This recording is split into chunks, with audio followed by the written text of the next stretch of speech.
Welcome everyone to Not In, All In, episode 5, where we just sort of hey, there's something that's really interesting and we want to talk about it. I'm your host, I'm the man who runs this stuff, Kirk Buchner, owner of NotInHallOfFame.com, the United States Athletic Hall of Fame. And guys, next Monday, if you're available, I think that's when we're going to do our announcement of who got in Excellent. as the replacement preliminary nominees. And I know who got in. Evan knows who got in. The two of you who are voters do not. So I thought it'd be sort of fun to watch your reaction. Chris, you were part of that before. Sure. And Yeah. I think you had a lot of fun with that. Yeah, it was a good time.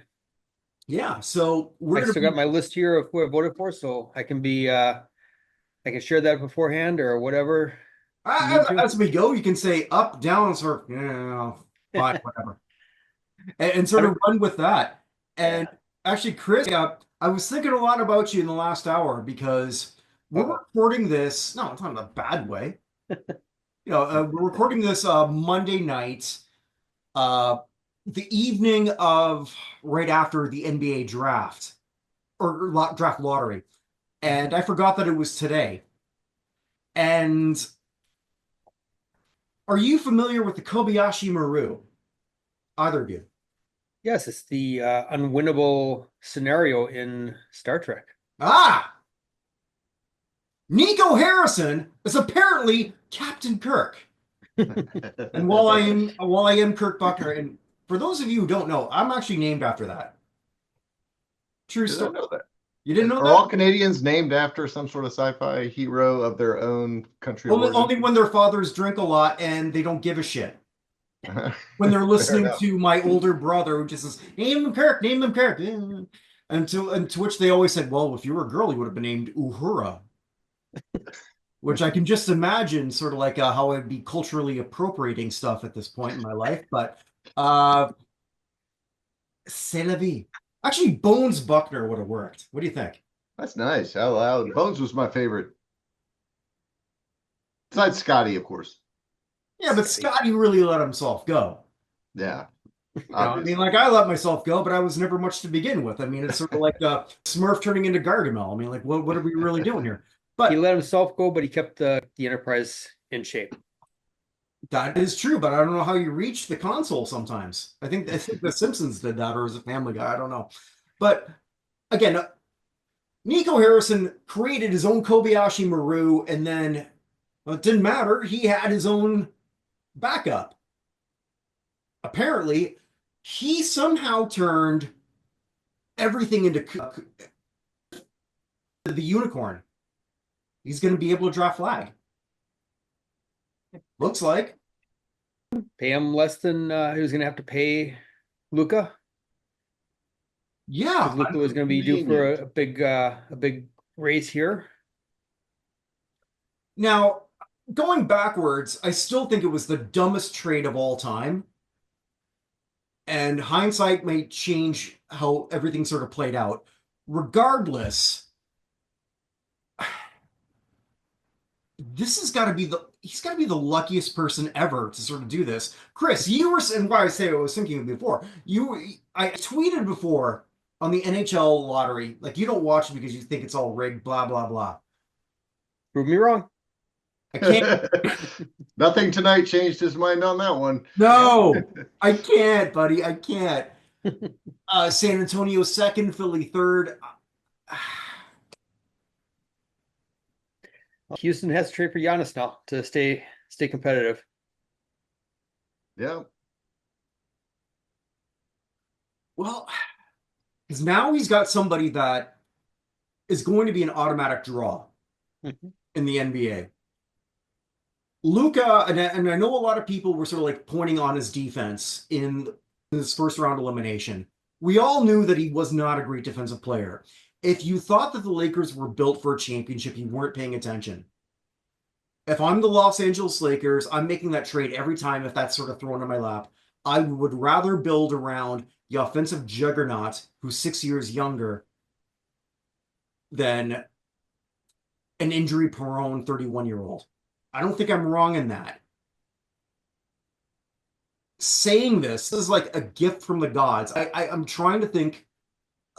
The best I could come up with is the Kobayashi Maru. It's like it was gifted to them because they cheated. But the NBA lottery has always sort of had this. Patrick Ewing, we've always heard that story that when they dipped into it before it was sort of like the balls coming up, that it was cold. I'm sure both of you have heard that story, right? Yep. Yeah. How does this change going forward? And Cooper doesn't have to, he doesn't have to sort of like come out and say, I'm eligible. He could make money because now with the NIL, he could say, you know what? I'm just going to play another year. Everything's different now. Is that on the table? Maybe not for the player that expects to go first overall, because in addition to his salary, there's going to be all the endorsement money that comes along with it. Yeah, I think he's got that already. he's going to be making more when he's pro, though. It's that max contract that he can get a year early. Yeah. Mm-hmm. I mean, how do you fix it? You get rid of the lottery. You know, if the teams want to stink and fall to the bottom, and the GM and the owners feel that this is the best way to rebuild their teams is through having the first overall pick 3 years in a row or 2 years in a row. What was it called? The process in Philadelphia there? it was. You know, they're the ones that have to answer their fans, and their fans don't show up, then the money doesn't roll in. But they got that. They literally won the lottery in two ways. This man's going to draw you tickets. You now have replaced one star with somebody who we all want to see this year. I know that I do.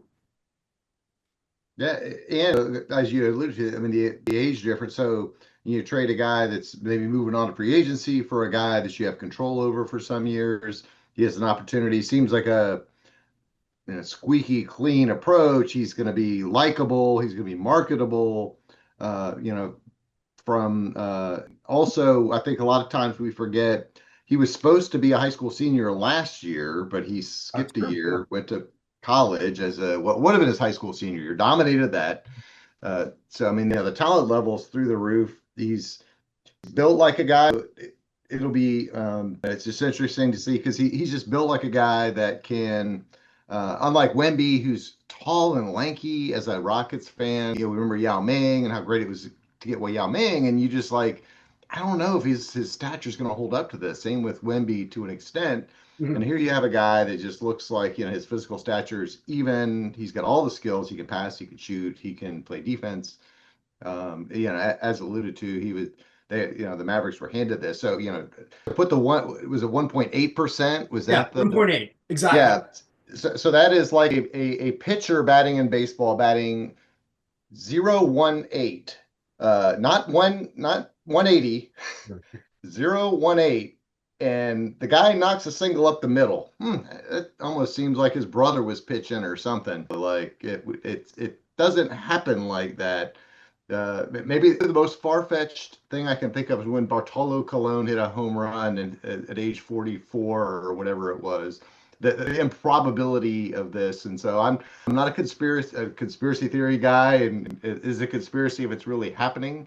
Nick's story, et cetera, and so forth. But it sure seems like let's pare this down where only a couple teams really have a chance, because there's teams out there that are just desperate for talent, and now they're not going to get it. The Mavericks are going to inherit it.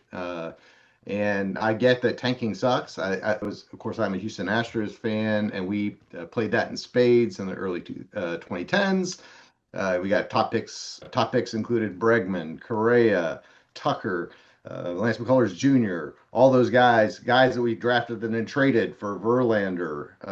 Keuchel was a top pick. So to allow those teams to have access to that talent and build around it, because it's not always a hit. It's not always a hit. It can be hit and miss.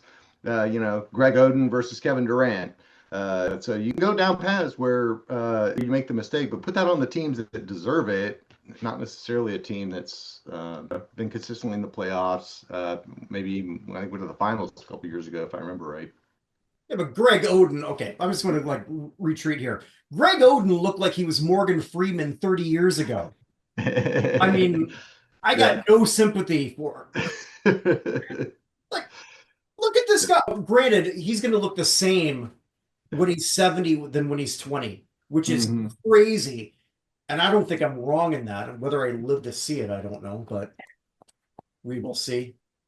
Ted, my webmaster, chopped this up so that way whoever sort of takes over the site can run with that accordingly.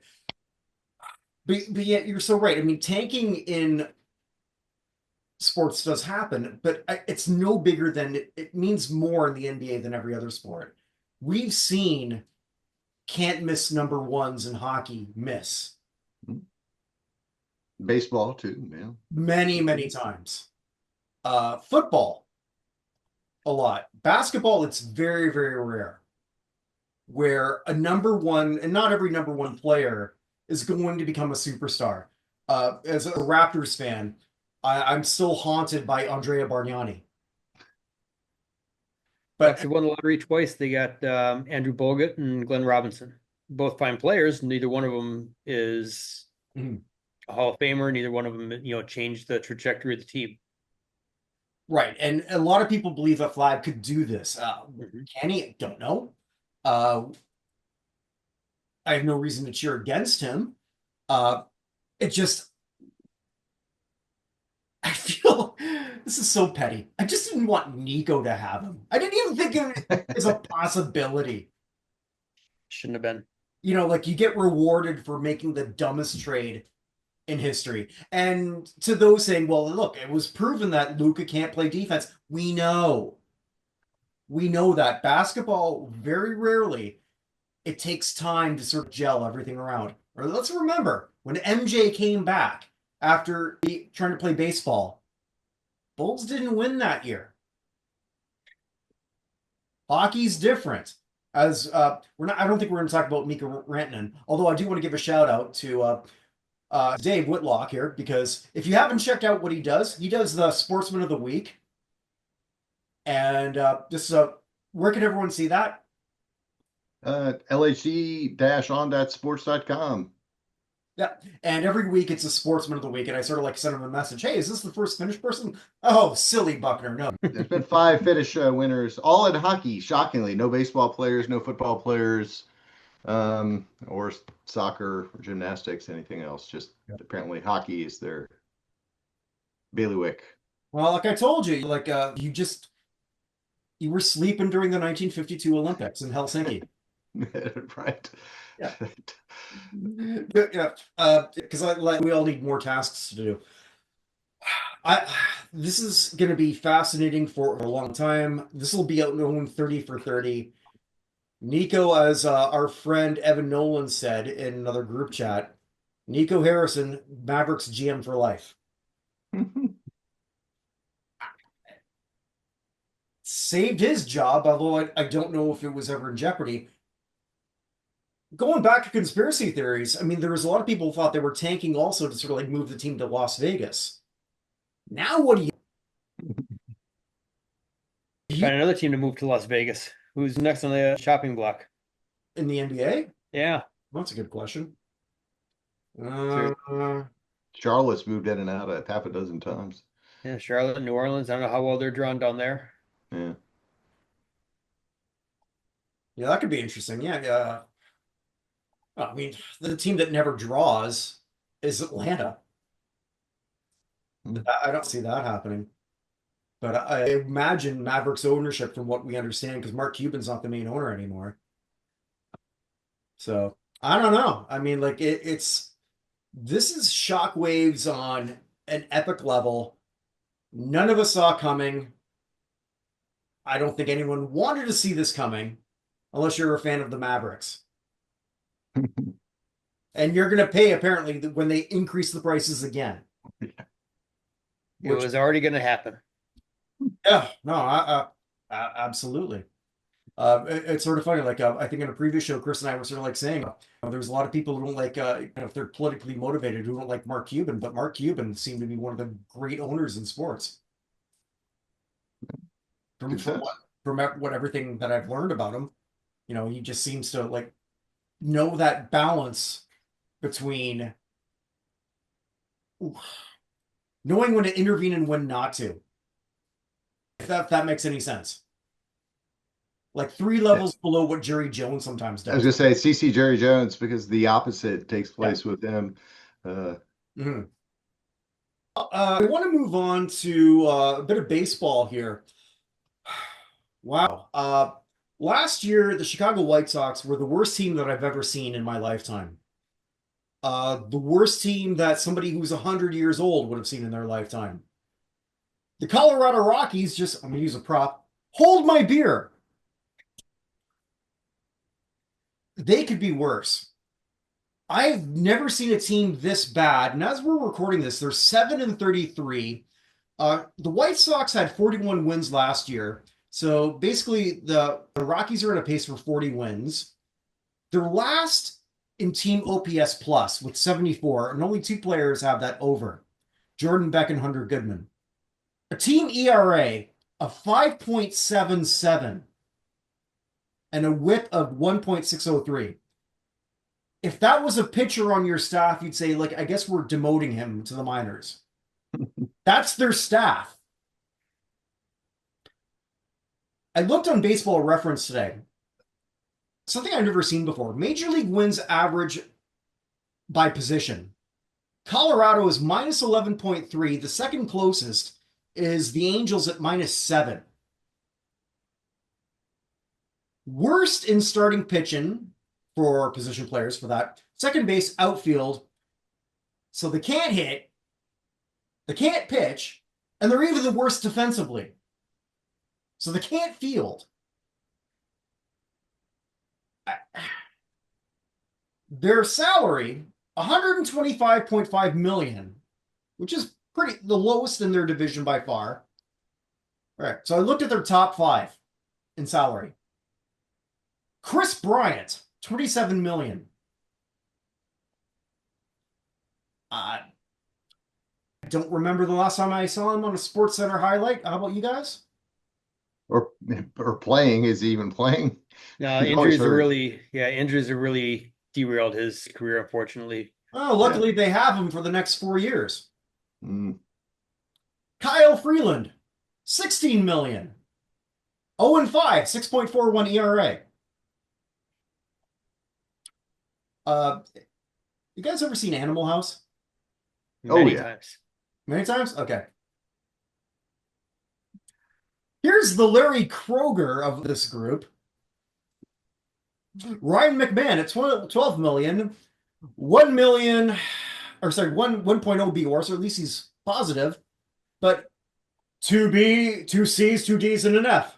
Congratulations, Kroger. You're the head of the Delta House of freshman class. So he's the only one who doesn't completely suck. 2 more pitchers. Antonio Zinzantala. If I'm pronouncing it wrong, it doesn't really matter. 1-6, 5.77 ERA, 12 million this year. German Marquez, 10 million, 1-6, 8.27, and he just had the best start of the year, probably the last 2 years, to get him down to 8.27. Now, both Herman and Anthony, league leaders, though. Okay, so I said it wrong. Herman, whatever. I mean, look, if you have an ERA over 8, I can get your name wrong. Your name is German now. That's your name until we both lead the league in losses. I was gonna say, yeah. What do they lead the league in, Chris? They lead the league in losses. Yes. Well, it's hard not to. If you go onto the mound, you're bound to get no running support and no fielding support. Ron sent me a message. Ron Katz, our good friend in Colorado, basically said that the ownership is the worst he's ever seen. If Ron says it, I totally believe it. And this is a train wreck I can't stop watching. There is no reason because when he put out his message or his statement or PR thing to all the fans, like, we know we're better than this. No, you're not. You're not better than this. I think Ron said to me, like, even if they finish 500 for the rest of the season. So, like, what would that even be? You'd still, what, finish with 60 wins? Probably 100 losses. Yeah. Yeah. There's no hope on this team, at least with the White Sox. I could point to a couple players, a couple good starters who I thought were decent. I got nothing here. So what? Like, who's going to be their all-star? I guess Jake I think Bird. I mean, I don't know. I can't think of I any. say they got a middle reliever that has a sub 3 ERA. Right. I, Yeah. Well, this Hunter is Goodman looks embarrassing. promising. I don't know if you guys are soccer fans, but maybe there should be relegation here. I've heard of it. Don't understand it yet, but Well, basically, hypothetically, let's just say that a team from AAA, whoever wins the AAA title, would then Mhm. take over from the team who finishes the worst record. Hmm. Kind Yeah, of it doesn't work in baseball because the AAA teams are affiliated with a major league team and right, they but I share mean, players, and you can't suddenly strip a bunch of they start playing games. But hey, why not? We got two teams right now playing in minor league parks. yeah, that's true. Yeah, the Yankees have been beaten up on. That's like they go to Oakland, or Sacramento, they beat them up. They go to Tampa, they beat them up. Well, Uh, they missed a golden opportunity. It should have been the Sacramento AAAs this year. yeah, yeah, it is. That is good. Thank you. You're right. They did miss that one. Yeah, no, yeah, but to talk about Colorado, so they fired their manager this week, Bud Black. They did him a favor. I Yeah. think you had to do something to mix it up. But everybody that I know, like you said, Kirk, was like, it's the ownership. Hopefully, that'll force them to sell. And I'll go back second segment in a row. I'll talk about the Astros. They had an owner with a plan that hired people in place. If we're going to tank, this is the way we're going to do it. We're going to trade away the spare parts. We're going to trade Berkman. We're going to trade Oswalt. We're going to trade anybody that can get any value, Carlos Lee, whoever, and get some guys in here. And almost none of those guys ended up being that good, but they were enough to be a competitive team. Only lose 110 games, not 120 games, and long enough to draft Correa, Bregman, those guys. And so that they need to strip it to the studs. They probably have some young talent. I haven't looked at their roster, but they probably got 6, 10 guys that you could point to and say in a couple years they'll be good. The There's pitching's a real concern though, because in yeah, that ballpark, you can't attract a lot of free agents, which the Astros did early on in their runs. They got guys like Charlie Morton. They got guys, of course, they traded for Verlander, even Scott Kazmir, just guys that could serviceably come and absorb it. And Mike Fiers, who's don't ever mention his name around Houston for different reasons altogether. But get guys that can absorb innings and it'd be decent, and then get them to the next phase where you can, again, get McCullers, go to the international draft, get the Christian Javier's, the Framber Valdez's, and those guys. So they need a plan. They probably, I don't know who the GM is, but they probably need the ownership to get with the GM. But it sounds like the ownership, somebody told me that the ownership net worth is less than the Shohei Ohtani contracts. They're not going to spend any money anyway. So this is only going to get worse before it gets better. Not for 1 or 2 years, but beyond that. going back to Fires. I think we have to come up with a three-way bet where if Chris loses, he has to like shave his beard into one of my Fires things that he used to do. Hey, Yes. we're gonna hit close to 90 this week, so the beard is not much longer here. So Okay, all right. The winter beard is coming. yes, exactly. Winter is almost over. Yep. Yeah, it's I don't know, really sad to sort of like see, but that's sort of like baseball. But we've seen have-nots do well. Mhm. It's possible. I mean, the team that actually I hate the most really is the Marlins, who've won 2 World Series and then blew their team up right after. Yeah. They have the same amount of World Series. Actually, it's your team and my team, Dave. Yeah, that'd be right. Yeah. Yeah. 2. And I've got Chris beaten by 2, with the Brewers. So, and there's Yep. something kind of disgusting about that when we have an owner just completely like doing everything. If I'm a fan in Miami, why am I going there? Again, I can't believe we were you'd be in South Florida, and you're a sports junkie like all of us, and we'd all probably say, let's go to hockey. That's the game in town right now. Right? I mean, Yeah. it's a strange thing that 20-year-old Kirk would have said, like, are you nuts? But here we are. As we go, I've just never seen a team, I think, this bad. I think they're worse than the White Sox. Yeah. Uh, from what I've understood again, our mutual friend Ron, they deserve this, and there's no end in sight. No, and again, you talk about tanking, you talk about draft picks and building through the draft, and it seems like it works for some sports, football primarily. Green Bay has been, as long as I can remember, a built through the draft team because that's what Ted Thompson was, that's what Brian Gutekunst seems to be, and it's worked for them. They've been able to hit the key position quarterback, and outside of the trade for Brett Favre back in the 90s, and just have been able to run that back every time. What was Reggie Baseball, White who changed everything for you guys? that was that was big as well. But Yeah. they've nailed the quarterback position at least for the last 30 2 decades. years. Mhm. And Reggie was there for several very important years. But his signing, though, it sort of changed the narrative because It free agents weren't looking to go there. Well, that was the first year of true free agency. The NFL did not have true free agency until that year, and he was the free agent of all free agents, and he chose Green Bay. He could have gone anywhere. He chose Green Bay. They got their trophy with him, and free agency is what it is now. Mhm. But baseball, it just takes so long for you to build through the draft and build through the international signing period. Those Right. players, signing 16-year-olds out in the Dominican and Venezuela and Nicaragua, and hoping that by the time they're 18, they're playing in the States, and by the time they're 21, 22, they're in the upper levels of the minor leagues.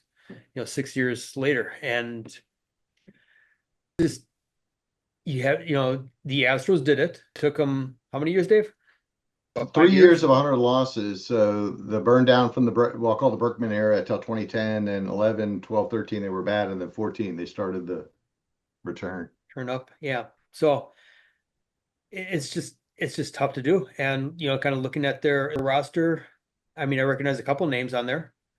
Looking at their top 5 prospects here, I pulled it up while we were talking. Chase Doliander is their top prospect. He's currently being lit up in Colorado. So are you really doing him any favors by having him be part of this roster? Other guys are kind of lower level guys, rookie AWOL players. So Mhm. guys that just came through the draft recently. So it's going to be a while. Yeah. Yeah, and you're right. Like, no free agents are going to want to go there. And baseball's so weird too. You can sign these big free agents, but I mean, like, it's so different. And I guess I've got hockey on the brain. You get your big free agency contract in your late 20s, and you can still be great in that 20 to 32. But a lot of baseball players, you're really good in that earlier period before that.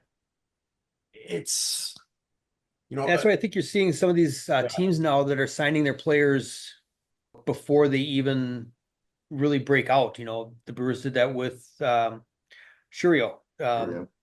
Signed him to a longer term deal to buy out some of his arbitration years. And so far, it hasn't bit him in the ass. Wow, he's Last a great player. last year was pretty good. This year, a little slower start but the entire team is off this year. So Mm.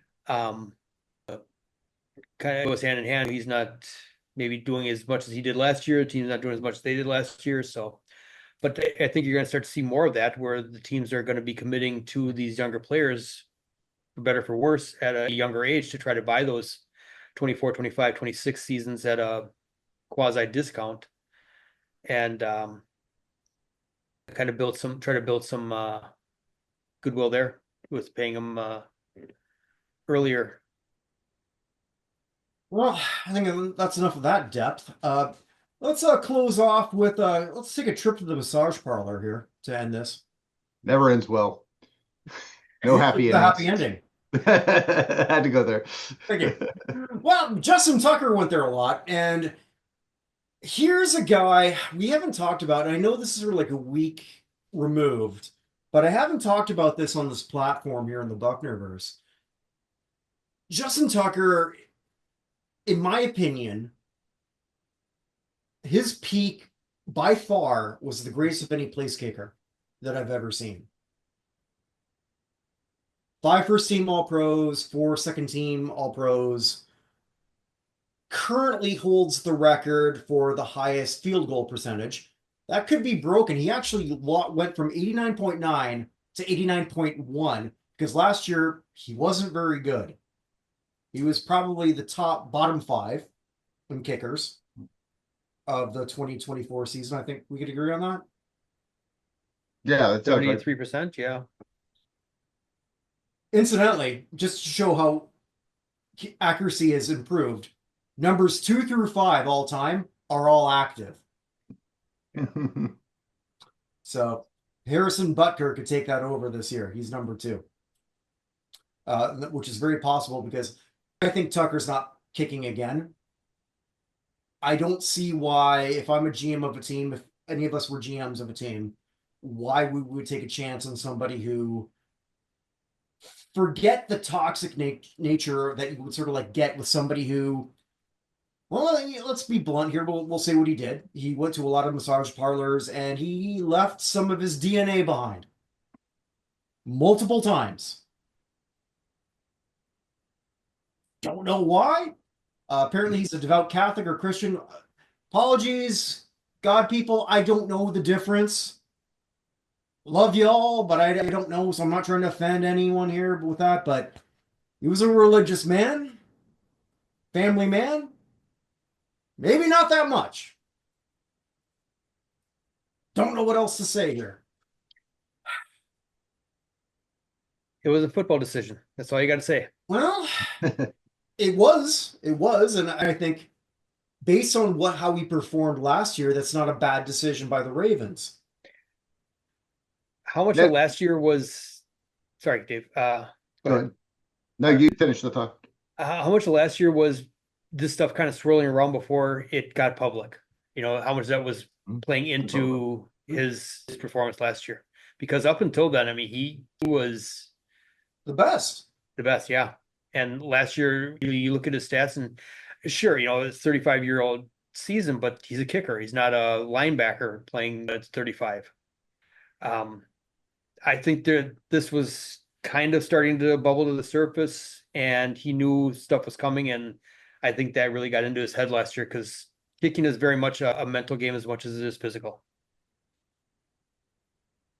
Yeah, I was gonna just comment. I think it was a combination of football and the off-field stuff. I think take the off-field stuff away. If you have one bad year, I don't think we'd be talking about them cutting in. They do just kind of say, hey, you know, everybody, the circumstances just were against you. There's bad wind, whatever it is. But I think it was a good exit ramp for the Ravens.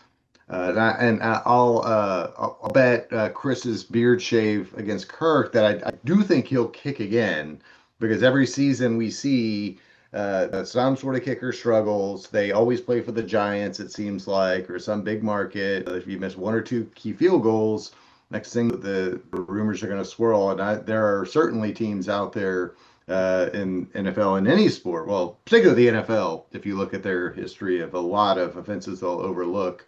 That will, and to my knowledge, there's not any convictions on this, you know, that are willing to take a chance on bringing a guy in that until recently was a surefire Hall of Famer and currently is the highest percentage guy.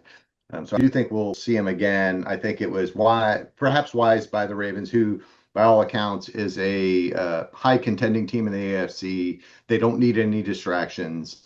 They've got an MVP quarterback. They keep reloading on defense, on offense, and kickers are a commodity to an extent that you can go find somebody that's going to be adequate and not cost you games typically. But so I think you could see a comment about 2, 3 months ago that you could see how it was going to play out. But I do think he'll catch on somewhere again, uh, and we'll see. Certainly, like you said, at age 35, you're not done yet from a physical standpoint. So. Taking This is the chapter 2 of about 8 chapters, I think. Yeah. I'm taking that bet, and I love how the bet is completely irrelevant to you and I, Dave, because we're only betting on Chris's facial hair. So, if at the end of if he ever sort of like plays again, man, so what is it? So like, wait, am I protecting his facial hair, or am I forcing a weird shave? I don't know. Yeah, I don't know. I think, but either way, Chris has to shave his beard. You pick to shave the beard, so if he plays again, Chris doesn't have to shave his beard. So It should be fine because that'll be, I'm saying if he doesn't, could be. I want him to sort of like do a K. How about a K for Kirk? There we go. Yeah, that makes sense. And if you're right, then it's a D for Dave. How did you wind up losing on this one, Chris? Yeah. I don't know. I got to get a better agent. I think we planned this ahead of time, and we so didn't.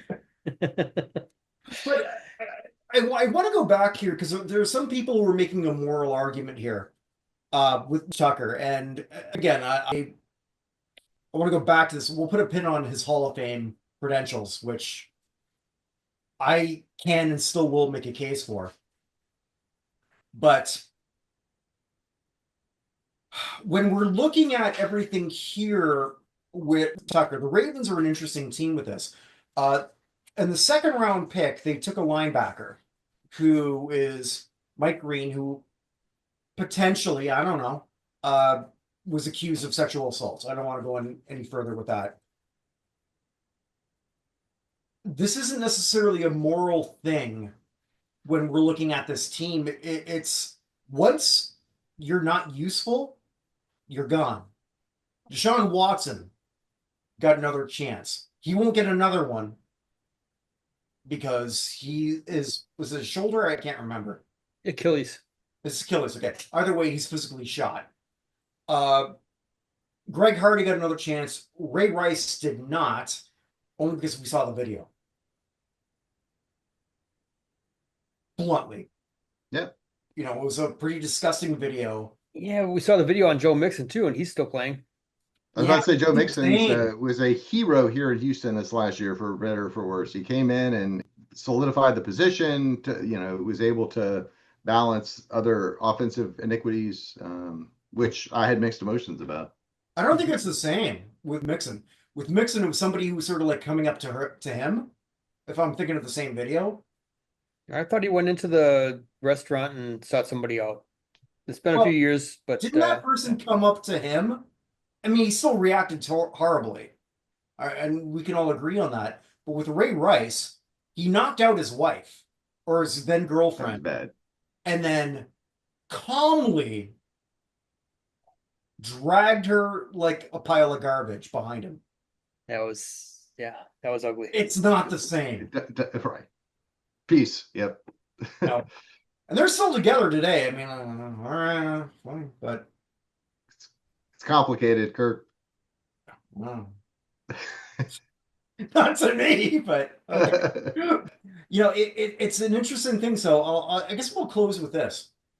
Tucker's Hall of Fame case is forever hindered, and there were some articles when they put this all together. They said, "Hey, well, he's a first ballot Hall of Famer. Now he's gone." Well, if Adam Vinatieri wasn't, Justin Tucker may not be.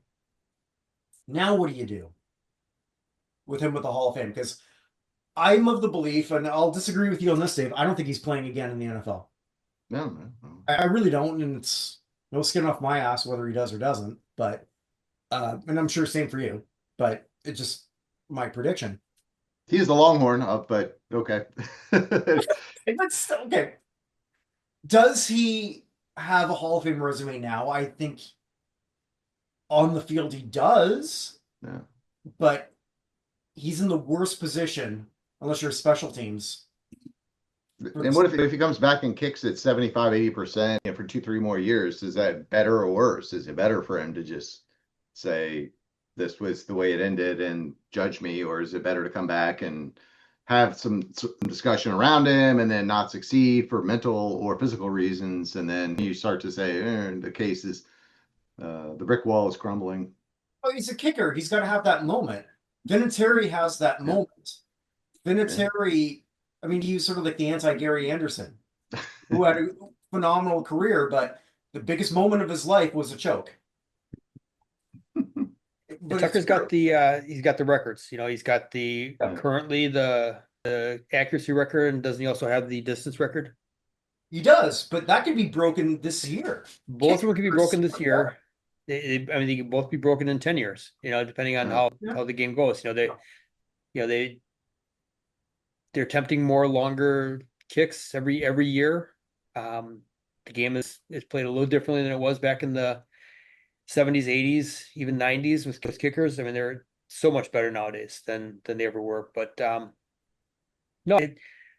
having watched Green Bay struggle this past year with kicking and finally seeing them settle on, ironically, a player with some baggage, Brandon McManus, who stabilized their season for them.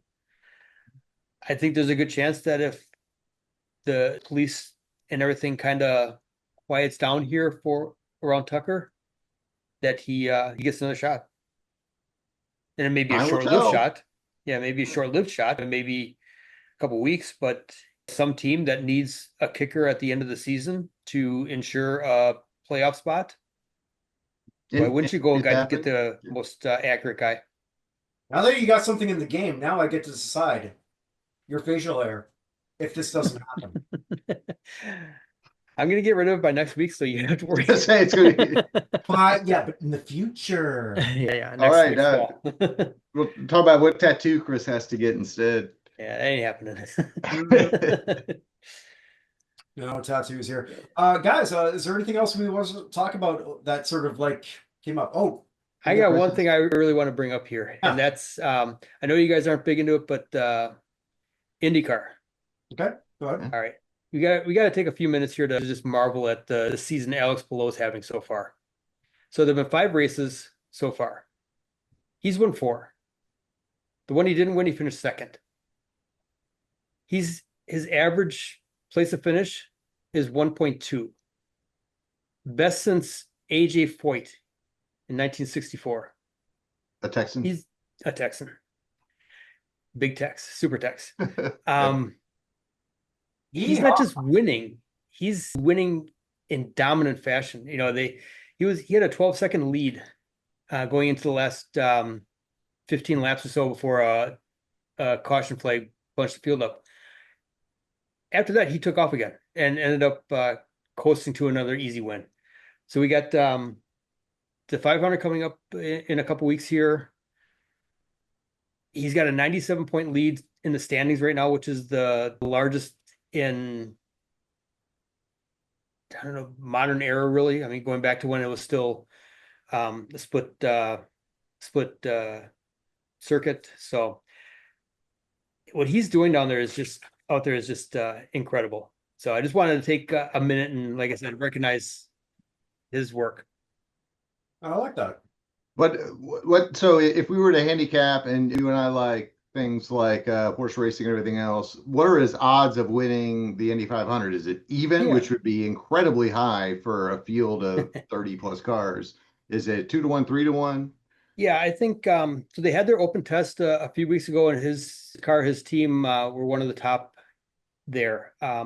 Indy, anything can really happen. You can start on the pole, and the guy next to you spins on the green and takes you out of the race. But right now, I would say he's probably 2-1, 3-1. That's probably fair with 33 cars, 500 miles, multiple caution periods, multiple pit stops. Yeah. But right now, his team, he's the back-to-back defending champion 3 of the last 4 years. So to kind of give you an idea where the team is, not just his team on his car, but Chip Ganassi Racing. They're they're pulling better than Penske right now. And yeah, I'm a Chip Ganassi fan from NASCAR. I was a Kurt Busch fan, and Yeah, he was all right. Ganassi before they sold out. So Newgarden's going for a third or fourth straight. Third straight 500. Yeah, so you got intrigue, ladies and gentlemen. You got Newgarden 30 straight. You've got Palau, who's dominating the sport right now. Kyle Larson coming from NASCAR. I'm a NASCAR guy. He will not beat either of those two guys, but he'll compete, and that will be a story of the day. But there's some definite intrigue there. Yeah, I mean, I hope he gets the 1100 done. Yeah, that'd be great. That's that's kind of what I'm hoping for. He didn't quite work out last year. I think there was some rain that delayed the start of the 500 and kind of screwed everything up for him, or vice versa. Yeah, he didn't make the Coca-Cola. I don't know. In Canada, we just sort of put snow tires on, so I don't know what we're talking about. But I guess with that, unless there's anyone else who wants to bring up something. No. So with the Preakness Stakes, no, I'm just kidding. I know they all turn left. Anyway, yeah. Wherever you are, wherever you may be, make today count because it never comes again. Check out everything that we do here at nonhalloffame.com. Next week, I'm hoping that Chris and Dave will be here with us as we're going to be announcing the replacement nominees for the United States Athletic Hall of Fame. Both of them were voters, along with quite a few other people, some new, some returning, and we're really excited about that. It's a bit of a shocker in some ways to me, which sort of clears the fact that apparently I don't steer whatever my own damn creation. Wham, wham. Hey, it's more honest and less rigged than the NBA draft lottery. I'm gonna have to say wrong. There you go. Does this face ever lie? Well, only if you were in your 20s, 20 years ago, and then I did lie to you. If you were female. But that was another story for another time. So you're not Brad Pitt's cousin? Yeah. Any massages involved? No massages.